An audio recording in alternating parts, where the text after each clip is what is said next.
This episode of the Recovery Couch is brought to you by JB Davis at Performance Chrysler Dodge Jeep Ram. For integrity, service, and unbeatable deals, ask for JB in Centerville and tell them the Recovery Couch sent you. What's up, my friends? Welcome back to the Recovery Couch. I'm your host, Brandon Couch, and today we're kicking off a brand new series for PTSD Awareness Month. It's called PTSD Unpacked. Over the next 12 episodes, we'll be talking honestly and hopefully about what it means to live with trauma, how it shapes the mind and body, and most importantly, how healing is possible. Today's episode is the foundation. What is PTSD and what it's not? Let's start with the facts. PTSD, or post-traumatic stress disorder, is a mental health condition that can develop after someone experiences or witnesses a life-threatening or deeply distressing event. This could be combat, abuse, a car accident, medical trauma, natural disasters, violence, or even the sudden loss of a loved one. It's the brain and the body's way of saying, we were not safe and we don't ever want to feel that helpless ever again. But here's what PTSD is not.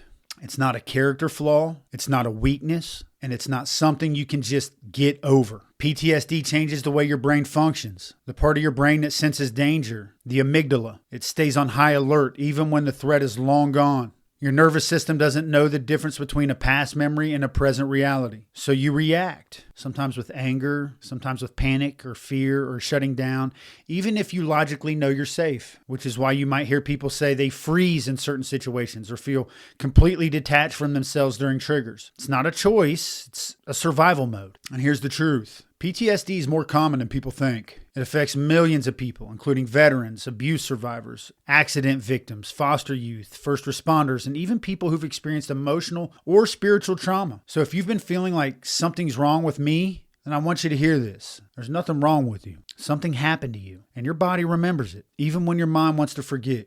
But here's the good news. You're not stuck. PTSD is not a life sentence, and there are therapies, tools, and support systems that can help your brain and body rewire and recover. You don't have to live in fight or flight forever. You don't have to keep pretending you're fine. You don't have to be strong all the time. You just have to take one brave step toward healing. And maybe that step is listening to this series. Maybe that step is seeking counsel. Maybe that step is just opening up to a loved one. But all you have to do is take that first brave step. I'd like to thank you for joining me today on the Recovery Couch. In this next episode of PTSD Unpacked, we'll be talking about something you may never have considered. Trauma is stored in the body. It's not just in your head, and that truth changes everything. So until then, remember, you're not alone, you're not broken, and your story still matters. This episode of the Recovery Couch is brought to you by Greg Swartz at Remax Victory and Affiliates. Whether you're buying or selling your home, Greg brings heart, hustle, and honesty to every deal. Call Greg at 937-477-8975 today.